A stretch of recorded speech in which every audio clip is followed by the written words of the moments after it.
Dzień dobry. With much pleasure, I will have a talk with Hans van Koolwijk and Paweł Romańczuk, who prepared an installation shown at Fort in Warsaw, and also cooperated on some sound art material.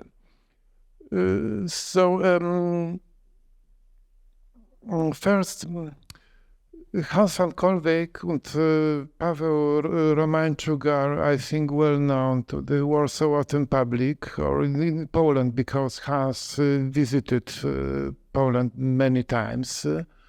And Paweł is very active recently with his małe instrumenty, small instruments group, and he's, I would say, unique in Poland as in what concerns this very specific area of activity, which is looking for very unusual sources of sound and employing them as instruments. First, Hans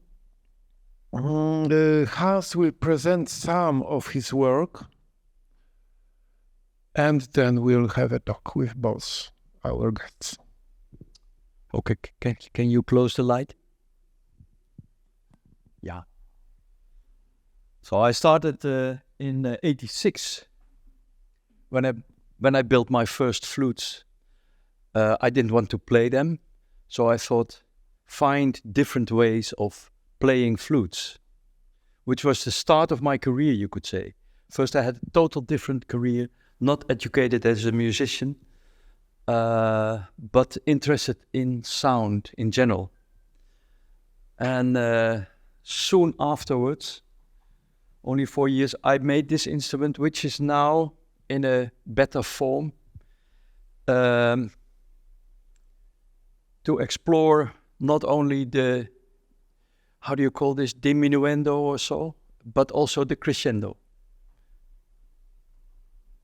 And this is the form in which you can see it now. It didn't change much. I only did some onderhoud. I don't know the word. Help me. some to keep it in good shape. Here you can see the console. It is on the left side. You see the red ones, and they go along till here. That are sleeves, and when you lift it up, you get more air. So it's totally not compatible or comparable to an organ, because I have different wind stream pressure, the stream as well as the wind, and they all influence the tone, which is for me very interesting to work with, better than be melodic, because therefore we have the organ. So it's really something else. Here you see me playing, not so interesting. It's already nearly 20 years ago. But I also was interested in having sounds when I'm not there. So I started to make sound sculptures, as I call them, because it's not only a sound thing, but also a visual thing. And if you listen to recordings of this exhibition, this is more or less half of the exhibition, you hear as if it is an orchestra, a strange orchestra, but it's really complicated what you hear. For instance, the red one, it hangs from the ceiling, and it moves very slowly, because it's 15 meters. You have this pendulum of 8 seconds going, 4 seconds to the left and 4 seconds to the right, the whole day. It's fantastic to be there as a therapy, more or less. Also for me as a ADHD, what is it, ADHD, very nervous person, which I am normally. This is a detail. For instance, this roll here opens the flute like holes, but then it's a line. So you get and then somewhat later, and together with the other one, it's nice. And then the bamboos in the middle, the line, it is kind of nervous open and close of flute. How do you say this? Flute clusters, very simple ones. Kind of tuned, but not really. And also provided with varying air pressure. Now, yeah, it's too technical. Here another detail. And then I tried to make it more simple and more extreme at the same time. So here I got bamboo from New Guinea, the black bamboo on top. One side you could take off easily because it's totally rotten. But the beginning is the beginning of the bamboo is hard, so hard that when you sand it on a sand machine, you get sparkles, lighting sparkles. So hard is the bamboo, and I thought I should try to make a flute of it. And then I got a whole bundle for free because I ordered it from a friend in New Guinea. He goes there often, but the ones he asked to get him the bamboo were too late. So they stored it because they know he would return 1 year later. So 1 year later, he got the bamboo and they got the money. But the bamboo was half under the roof and half up the roof, out of the roof. So in the rain, therefore it's so rotten on one side. And it was funny, he said, you can have it for free.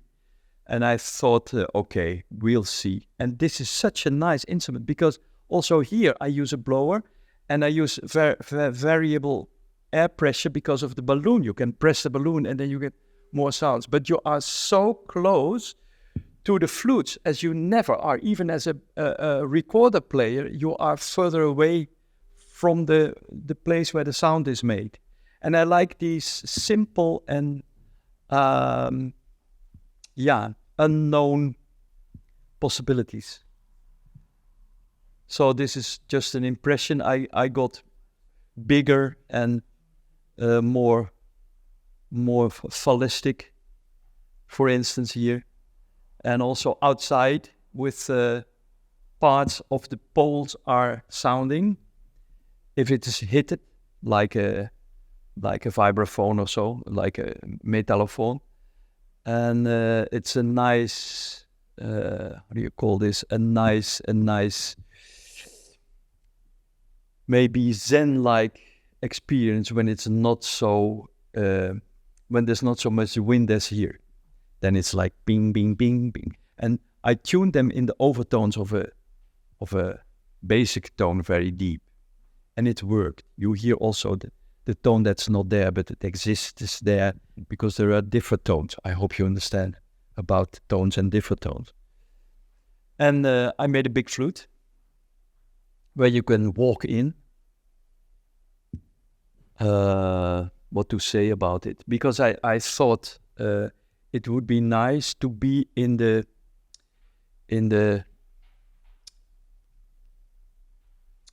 place where the sound is made. First I made a high one of, 12 meters high, and this one is 14, 15 meters long.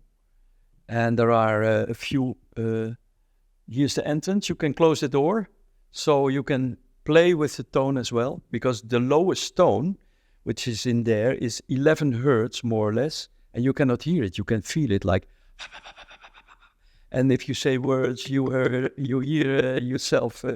So it's not so nice to be inside, but it's an experience, what sound can do. And I still am very interested in the, how do you call this, the principles of sound.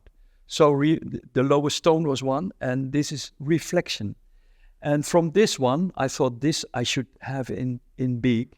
So I built this one, not myself, but I designed it. So when you go in, you are in the center of this building, but downstairs, you could say, it is an ellipsoid with two focus points, one on top and one in the place where your ears are, you could say. There is the sound made, and it's reflected in this way that it comes together in the point where you can listen. And theoretically, it's like this, that there is more sound downstairs than up. Because when you're up, let's say I'm the one who is up, then everyone can hear me now. So everyone can hear this sound sculpture. But when it's reflected, all the sounds I make come together in the down part. So I even had a digital place, I could say, to plug in a microphone, so I could test, so I could judge upstairs that it wouldn't be too loud downstairs, because it was kind of dangerous. They said it's 40 dB. Theoretically, it's 40 dB more sound downstairs than upstairs. But lucky enough, it was only 20 dB, which is a lot. And then I was in porcelain, and I would like to, I should like have brought my pieces, but I didn't do. It was too much. But it's interesting because I like the porcelain when it's making sound of its own. So not a flute or so, but it should vibrate, the porcelain. And that's what I did. So I made these chiazis. They work wonderful because they have a direction. If you hit them and you turn them, then you get direction of sound. So you hear wow, wow, wow. These things I should like to bring, but I didn't. And I worked more with musicians and with electronics. So first it was only bamboo, and now it's everything. I even built, here you have the B cello I spoke about. I even made instruments for an ensemble from Basel, Ensemble Interface. And this one is one of the most successful of it. You can play it with more people, and you can, by pressing on the left side, the beam on which the string is mounted will move. So you have, which is interesting. You can also lift it, and then there's no pressure at all, but still beautiful sounds, because the resonator is well made. And I also made the drum and ride, which is more theatrical. Funny, especially with this guy from Italy. And now I'm more in bells and gongs. So one of the gongs that's in the red trestle is now here, and also the one left down is here in the fort with the strange name. And I didn't bring my bell tables; it was too much. But it's interesting as well. And then there is my book, which I forgot to take, and that's it. So lights on, please.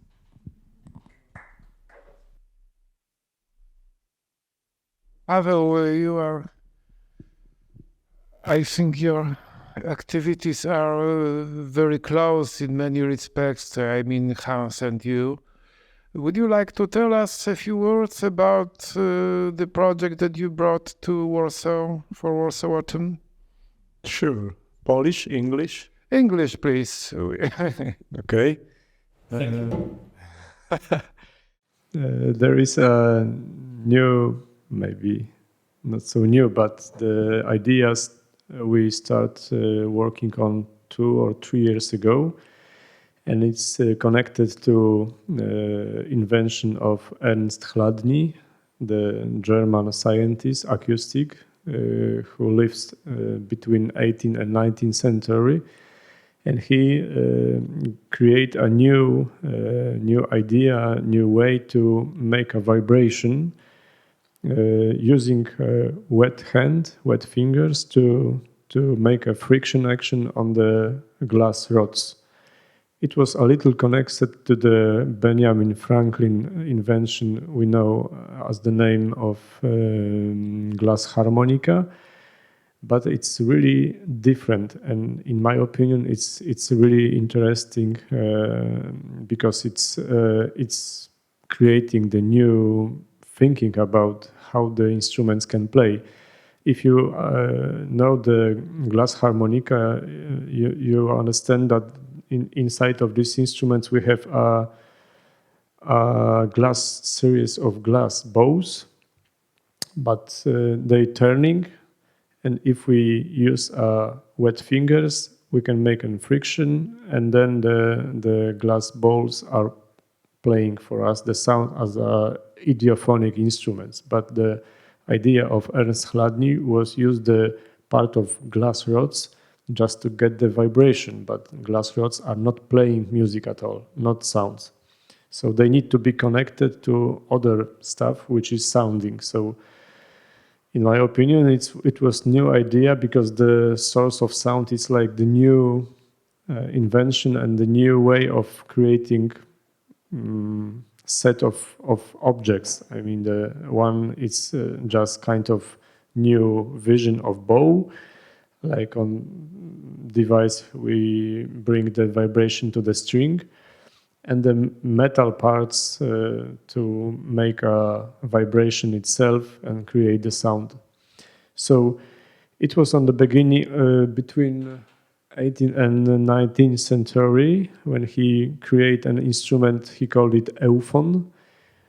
It's a pity, but no example was survived to our times, probably because of war, I don't know exactly, but I tried to catch every tracks after Chladni and it was not possible. So this instrument disappeared, but in France, in half of 20th century, the brothers Bachet started to use this idea again and then create a crystal Bachet instrument, which was connected to idea of Ernst Chladni with the glass rods friction elements, and then create a vibration in metal stuff. I mean the resonators, which was the new again stuff to create a vibration and propagation of the sound, because the very thin metal sheet was not exist in 19th century. That was possible to create an instrument similar to Robert Ruttmann steel cellos and the new one of Crystal Bachet. The resonator are just a thin metal sheet. So it's the new one. Then created from the half of 20th century, they created 55 examples of these instruments, and a few years they died. So already, if you want to create these instruments or get it to use in musical purposes, you need to make it by yourself. So it's very familiar to small instruments ensemble, because we build our instruments, our new constructions from the beginning on 2007.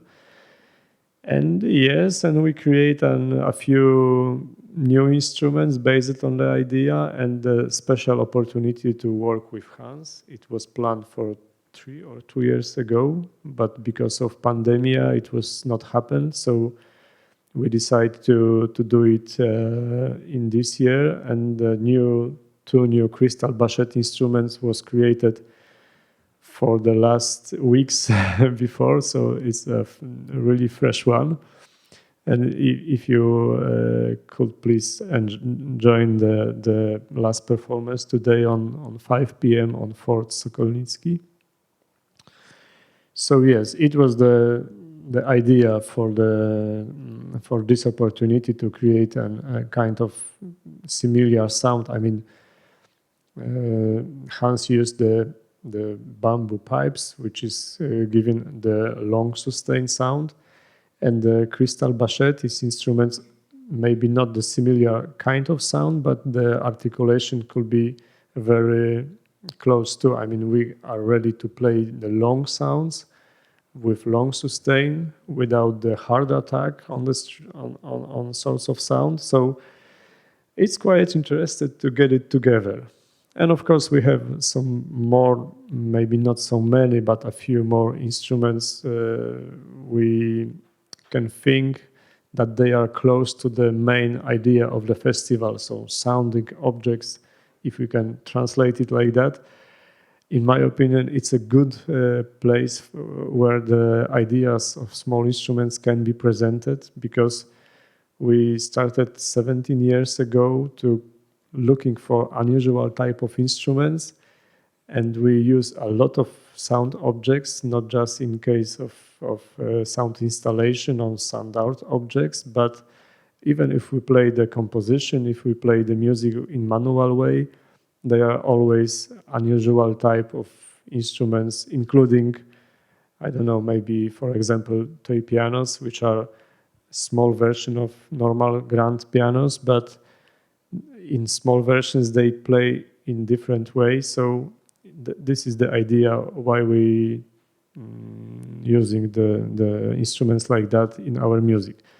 So it's just an part of possibilities of the ensemble, what we get here, but I think it's enough to understand what is the idea of connecting sounding objects like installation of bamboo sonoro and small instruments ensemble in this case. Beside of that, we bring some installation which are placed in the rooms of the fort, and they are coming from different opportunities. There is 8 objects based on small mechanical objects, moving constructions to play the sounds from not so typical sources, like a part of ready-made objects, including the shell from Fringe example, or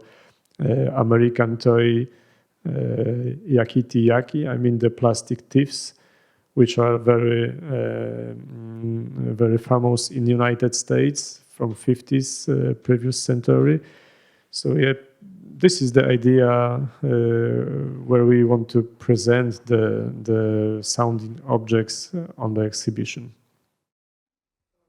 Your common performance is a spontaneous acting or a composition thoroughly planned before? Shall I explain? If I can. We never met before. We only know each other from internet and emails. And we were working until the beginning of the show, of the concert, of the performance, and we just made some simple appointments, like how to start, and then we see what happens. And the first performance was kind of tryout, you could say, but it was also the opening, so we made a lot of noise. And it was fun, and I thought it was the best ever. We decided to make the best performance ever. And then I said later, but tomorrow we can do the same, to make the best performance ever. And we did. It was a better one. It was totally different. We made other appointments to start, and the rest was undefined, a little bit defined probably. No, not at all. I think nothing, eh? And then the third one was again different. So it is really improvisation, listen to each other, react without words, but we don't even look at each other. It's just the ears that decide. And of course our minds that I think, now this is now enough, we should go to another phase, and then I build up a bit more. And for tonight we made already a certain appointment, but only with us 2, and we are with 3. So we'll see what happens. Yes, and for tomorrow you prepared very spectacular things for the Philharmonic Hall. Could you tell a few words about it? Yeah, I like moving of sound. So when I am in a free space where is sound performed, I always walk through the space to have a different ear experience, and it's really interesting to do it. Nearly no one does it. Just walk around when it's possible. They sit down and stay there. But if you move only 1 meter, the sound is totally different, especially in this fort where the acoustics are strange. So, for instance, we move sometimes a bit with our instruments where it's possible in this fort. But I'm aware of it since much longer than I work with sound. I always liked to move in pop concerts as well. And I don't know how I found it, but I know this. I thought when I use helium in a balloon and I put a little flute under the balloon, then it probably goes to the ceiling. So I researched a bit how much helium is needed to lift the balloon plus the flute. And the extra is that the tone goes higher because there is helium. You know, that's what happens. When you inhale helium, you get this Mickey Mouse voice. And that was really extra because I wanted to have good sounding small flutes, and that means that you don't make an open flute, but you close it on the bottom. So you have a kind of pan flute with a very well done how do you call it, system to make it sound. And this is what happens. So first there is the effect of the spreading of the balloons. They are in a certain row, or they are in a circle or whatever.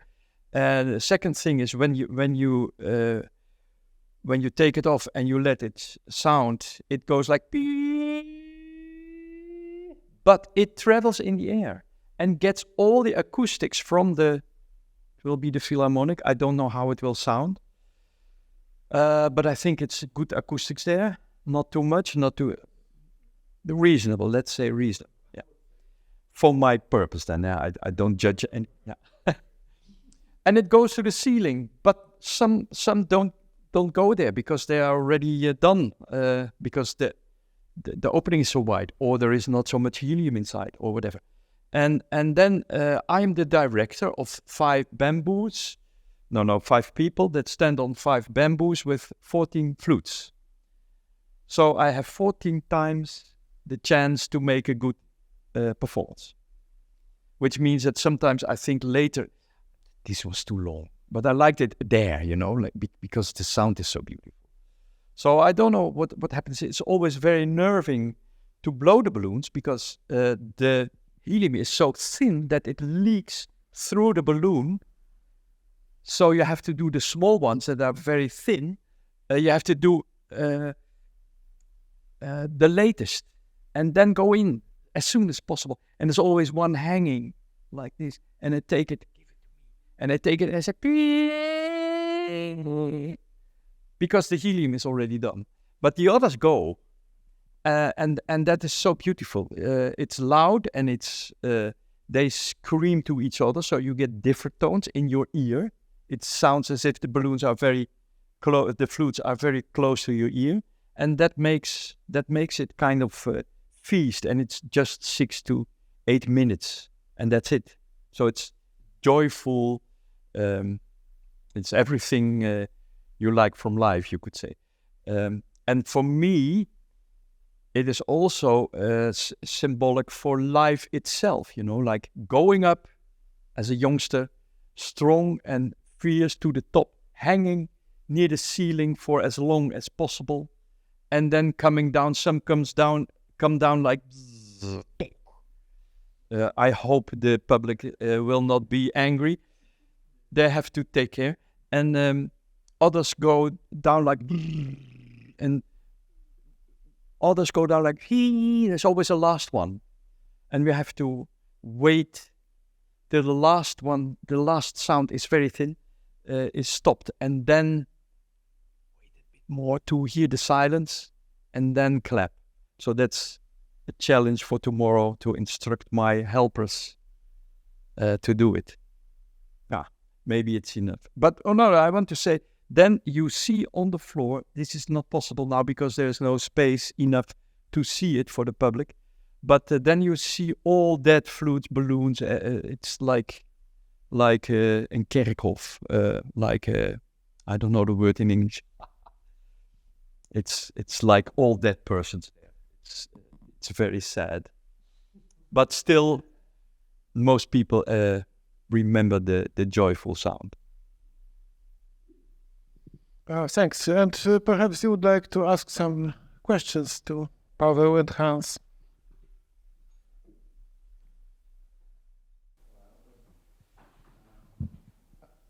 I think it's so good to meet you personal and see your beautiful words, how you have fun really and enjoy it. And I think you have it's a beautiful passion, endless, always unknown what the next. So I think this thing make your life sometimes hard, but usually beautiful. And I think that you open so many beautiful windows for many people with the different approach and kind of endless freedom to be yourself, to have fun like child. Yep. And I think people feel beautiful, good energy from your work, both Paweł and you. So just congratulations. Thank you very much. I'm glad that this is recorded. So thank you.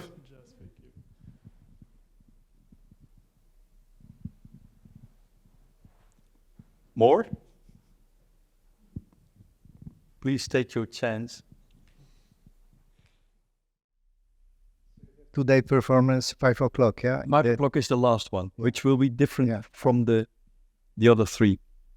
Again. That's it. And the transportation of the objects is really difficult, so please believe us, it's one of rare opportunity to listen it in one place together. Yeah. Because the objects are really difficult to transport, to collecting, to put all the pieces together. And I think the acoustic of the fort is really interesting because it's the round object with a glass head on it. So I think it's a little different.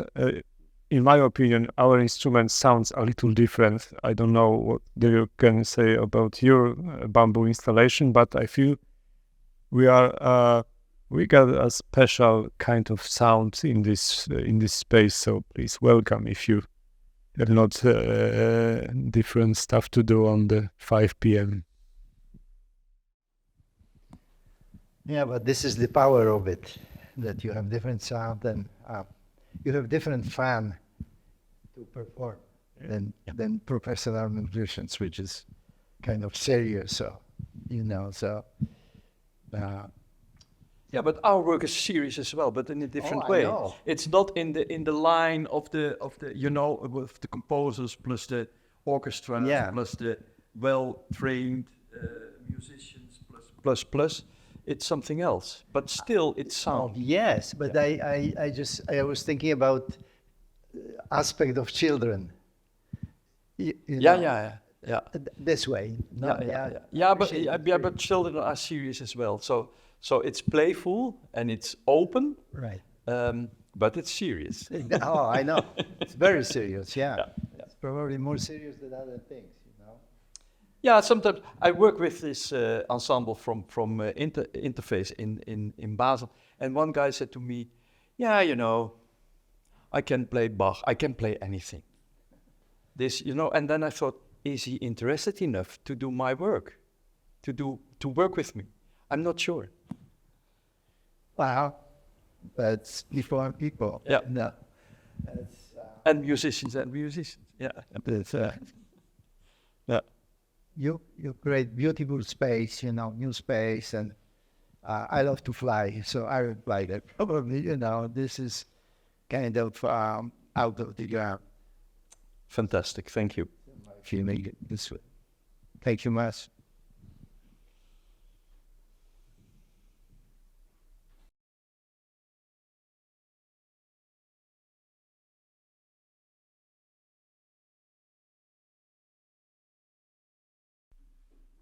Well, if there are no questions, so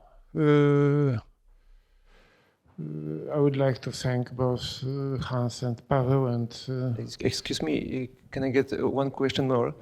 Because I'm just wondering, because once you told that when you're playing with other people, you don't look at them, just hearing. And because I'm asking that because I'm wondering personality when I'm playing with friends, I never look at them, just hearing. We're just group of friends improvising, and always I'm thinking, is it okay that I'm not looking? If it's okay to get connection just by sound, not looking. And I want to ask, what's your feeling about playing just hearing, not looking? Because many professionals, and when you see on the stage, when people playing together, they looking each other to get the moment and get the timing, and can look at the expression of themselves. How do you find just playing by hearing, not looking? Is it important for you to what's the difference for you between looking and just hearing? That's the question. I can say something, but you as well. Yeah, but I have so much to word. Thank you for the question. For me, it is here, in this case, important to listen, and I think it is the people, but maybe more the instruments that define the structure. So not our timing is so important, but the flow that's there. It's like we did a few concerts, like we start very thin, and then we build up, and I think I'm out now. I can minimalize a bit. And then they do something interesting, and then I can react. And it goes totally different way than I thought before. And then later I thought, but I had this idea. Can I do it? Not now. I do something else. This is the structure, and we don't have to look, because there is not a moment. But if I were with Tomek, who's the other player, he's a percussionist, and he uses time, of course. And now. And when we should play together on a different instrument, let's say percussion, then of course we have to look. How you? Sometimes I think it depends on the kind of music we perform, because sometimes in an ensemble, when we need to be good synchronized, when we need to take some decision live in time of performing, because we need to do something in precision moment of time together, then being eye contact, it's like a new tool to be synchronized and to be right in the right place of time. But for this opportunity, when we perform music without planned structure.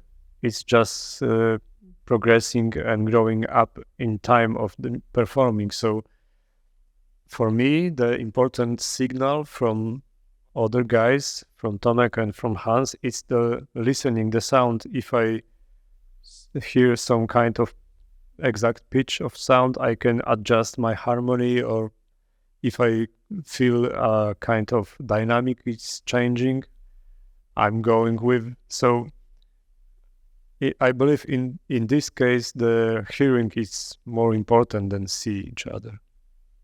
However, of course, it's not good to play like that, because it's make a different situation to feel the connection between bodies, but not in the musical way. Thank you.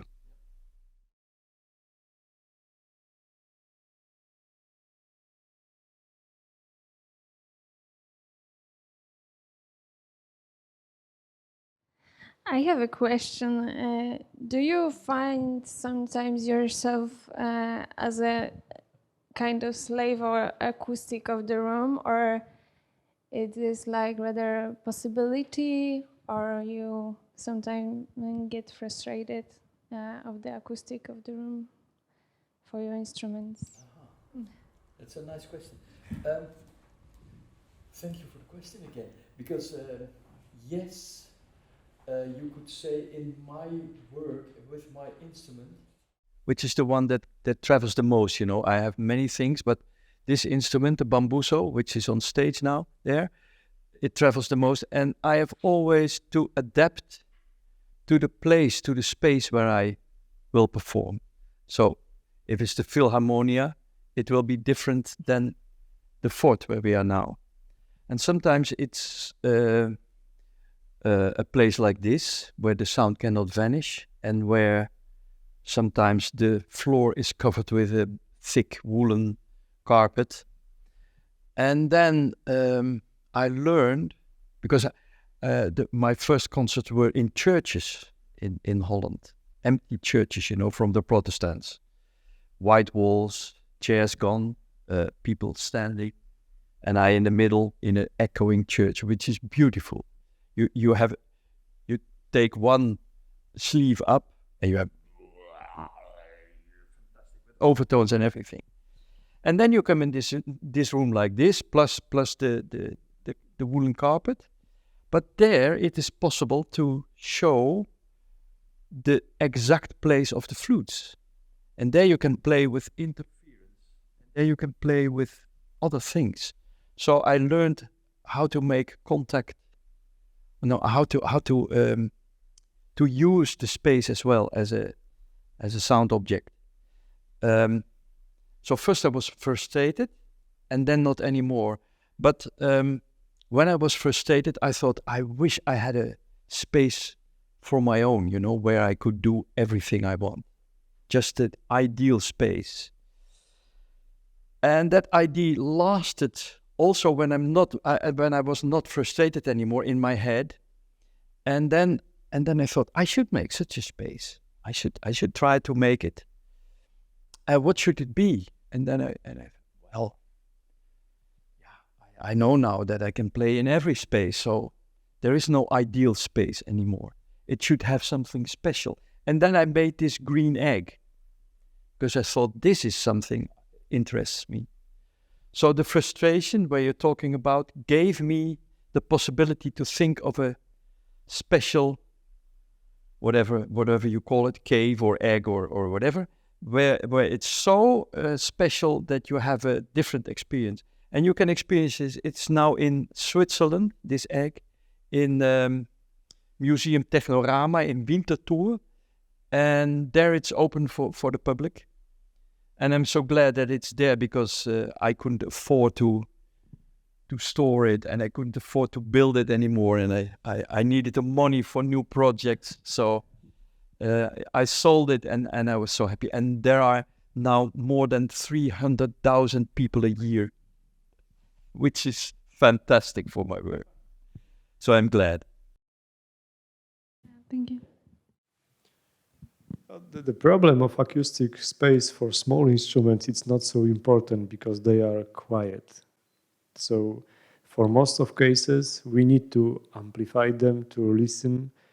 Even now, when we perform together acoustic instruments of Hans, it's working without amplification. We need a little help of amplifiers. So in my opinion, it's of course good to understand how it's work for the sound. I mean, the acoustic of the space. But at last, if we use very tiny objects, they play so not so loud. So then I think it's not matter about the space. However, in the rooms of Fort, there is 8 different space, like four rooms with 8 objects inside of the rooms. I mean the mechanical objects of installation sound Fort. So it's quite interesting how the objects are connected together in one room, coming from one to another. But it's hard to explain because it's an impression. So I believe we can all listen it and feel better how it's work. But yes, that's true. In the very big reverberation of the room, there is sometimes a problem. We need to deal with it.